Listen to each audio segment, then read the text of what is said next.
絶対好きだと思う。じゃあこれいただきます。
豪華やな。どうやろおう。これが絶対好きやった。じゃあこれいただきます懐かしいね。前はね白いとこだけ貯めて作ってたんだけど。うまいわこれ危険。ご飯進んじゃう族だよ。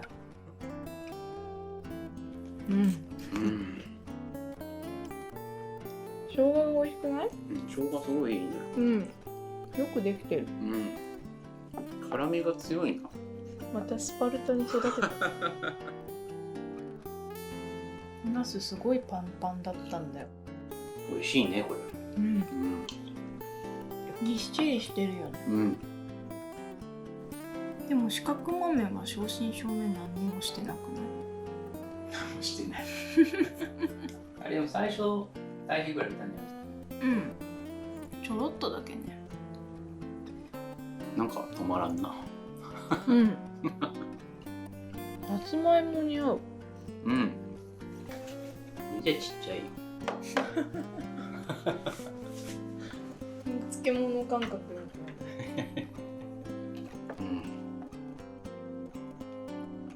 本当に美味しい。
そういうこと。あ、上手。あ、上手。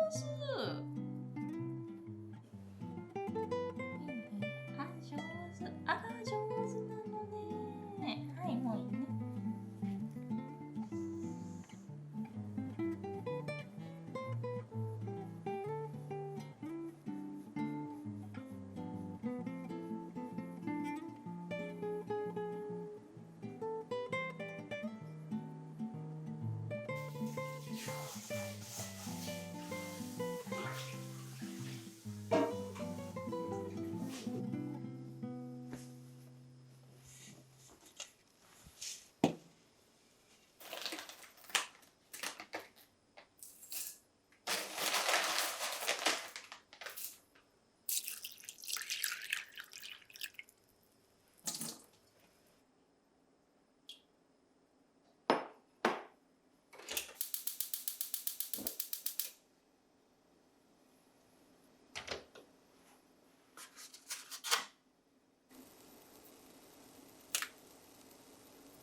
なんかさ、でもお正月料理とかより1年で一番これを待ってる。待ってるし豪華な気がする。はい、ありがとうございます。嬉しいわ。ちょっともうドキドキしてるもんね。ほんとうまいもんねこれ。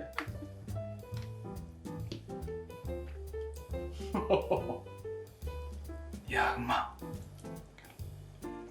そうね、正月とかよりこれかもしれない。なんかいろいろあったなとかって思いながらさ、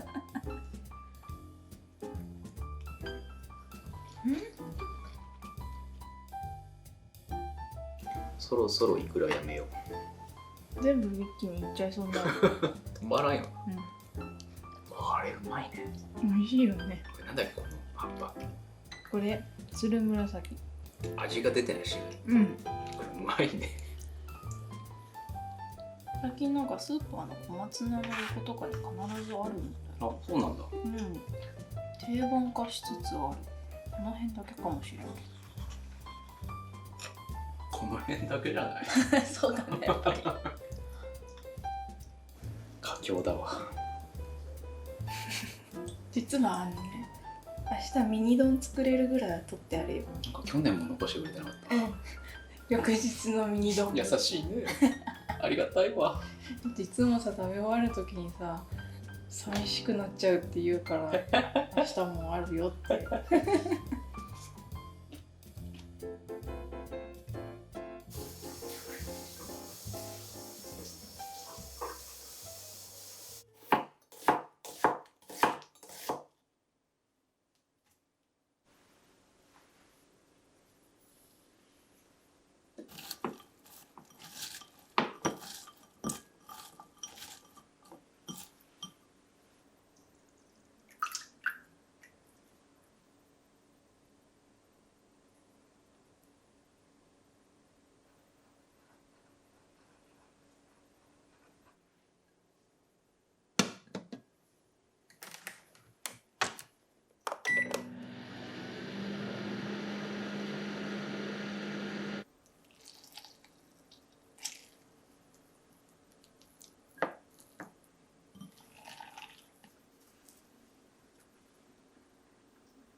技だね。これね、なんかね、昔なんかのテレビで見たんだよね。合点だった気もするし、違う気もする。こんなん作れないよ普通。うん。ピーナッツめっちゃうまいこれ。うまいよね。うん。何これ。うまいよね。これめちゃくちゃうまいぞ。あんなにたくさんなると思わんかったけどさ。ね。前ちょっとしかできなかったから、あれのイメージで作ったら、1年分のピーナッツぐらい。やっぱキノコって秋を感じるね。うん。あとね、ごぼうが入ってんの。ごぼうがよくない？よく考えたらごぼうの味だわ。ごぼうとキノコって相性がいいね。うん、すごい美味しい。豆の食感がうますぎるな。うん。育ててよかったねこれ。そう、どれぐらいね、生で取っとくか、どれぐらいいっちゃうかちょっと悩むね。やけに美味しくないこのぶどう。めっちゃ美味しい。うん。チーズに合う。合うね。うん。